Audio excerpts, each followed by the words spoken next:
sa tanang mga Pilipino sa tibuok nasod ug sa nagkalain-laing parte sa kalibutan. Magandang araw po sa lahat.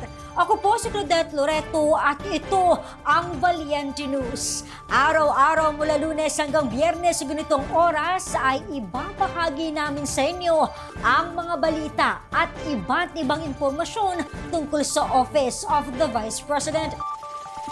Tuloy-tuloy pa rin ang pag-arangkada ng Magnegosyo Today program ng tanggapan ng pangalawang Pangulo sa pamumuno ni Vice President Inday Sara Duterte. Sa Davao City, isang kooperatiba ng mga mangingisda ang nabigyan ng karagdagang puhunan para sa kanilang napiling negosyo.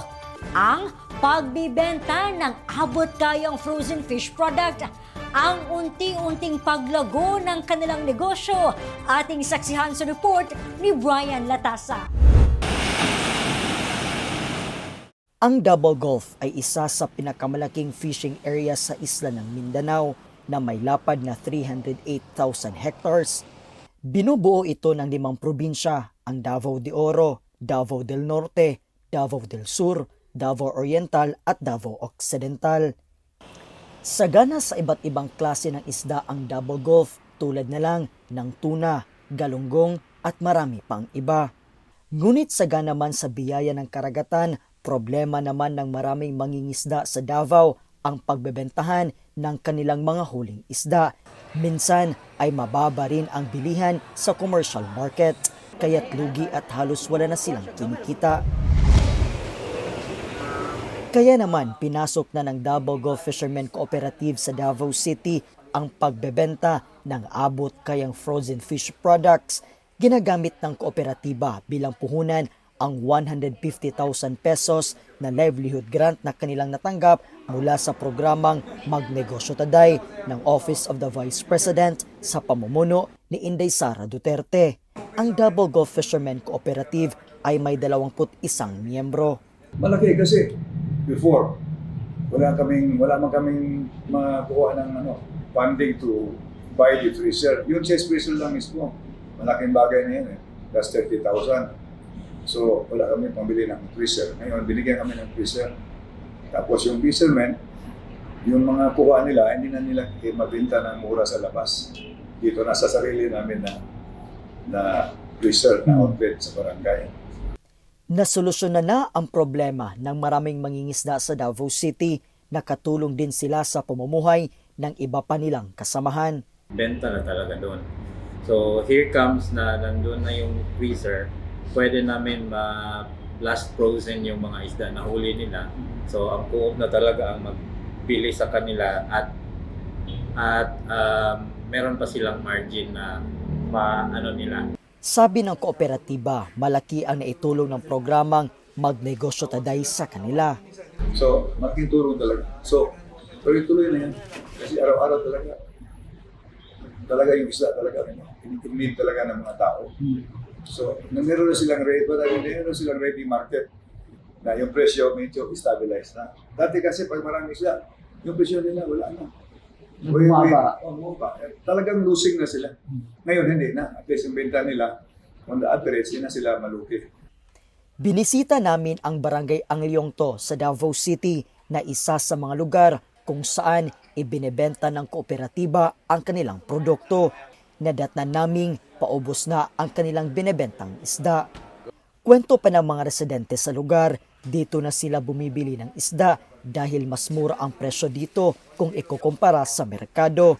Nakakatipid din ang mga consumer sa pamasahe dahil di na nila kailangan pa na pumunta sa palengke. Actually, ito talaga, makatulong talaga sa mga, lalo na sa mga nanghihirap. Kasi sa labas, sa palengke, mas mahal. Yung dito, mas mura talaga siya. Tapos, punta kami sa labas, mapumpit kami. So, yung pamasahe, instead na, doon sa pagkain dapat, di ba? Then, dito na lang. Para at least yung kung sa pagkain, mas may mararating talaga. Yung pamasahe mo sana, ibibili niya lang na pagkain. Bigas. Bigas at saka ganun. Malaking tulong sa amin yan kasi mura pa. Mura na malapit lang malapit na sa amin. Makapili ka pa ng maraming isda. Buntot pa nga at saka yung makiril. Sa ngayon, makikita ang isda ng bayan o ang isda sa barangay ni Inday sa 5 barangay sa Davao City, sa barangay Kabantian, Alyongto, Sasa, Pasiano Bangoy at sa Orcastillo, Agdao. Plano ngayon ng Davao Gulf Fishermen Cooperative na makipag-ugnayan sa tanggapan ng pangalawang Pangulo upang madagdagan pa ang bilang ng kanilang freezer na kanila namang ilalagay sa ibang barangay sa lungsod ng Davao. It's a very nice project of the Office of the Vice President. Kaya pasalamat ako for this very good support. This is a game-changing project for the whole country. Ang nasabing programa ay suportado ng mga barangay officials sa Davao City. Siyempre, supportado natin. Alam naman natin na all-out support tayo sa ating mahal nating Vice President. At saka, especially, yung mga ganito na mga programa which is para sa lahat na tao natin at pamayan natin dito sa ating barangay. Malaking tulong talaga kumpara sa presyo sa labas. Dahil ang galunggong natin sa labas na minsan 280, 320. Samantalang dito, yung mackerel na yan, pinakamagandang klase sa lahat ng galunggong, 120 lang ang kilo. So, malaking katipiran para sa mga mahihirap nating mga kabarangay. Ang Office of the Vice President, Magnegosyo Today Program at Davao Gulf Fishermen Cooperative ay isa lamang sa nagpapatunay na patuloy ang pagtulungan ng OVP at private sector upang makahatid ng trabaho at serbisyo sa ating mga kababayan. At ang mga maliliit na mga negosyante naman ay isa sa prioridad ni Inday Sara na matulungan at mabigyan ng suporta sa pamamagitan ng mga programa ng Office of the Vice President. Ako po si Brian Latasa, ang lahat para sa Diyos, bayan at pamilyang Pilipino. Valiente News. Mga kababayan, abangan po ninyo ang iba pang kwento ng tagumpay ng Magnegosyo Today beneficiaries sa iba't ibang bahagi ng bansa. Nako, sigurado pong nakaka-inspire ang kanilang kwento.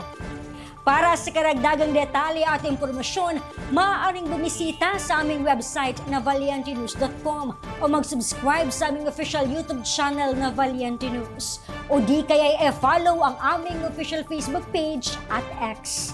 Muli ako po si Claudette Loreto at ito ang Valiente News. Lahat para sa Diyos, sa bayan at pamilyang Pilipino.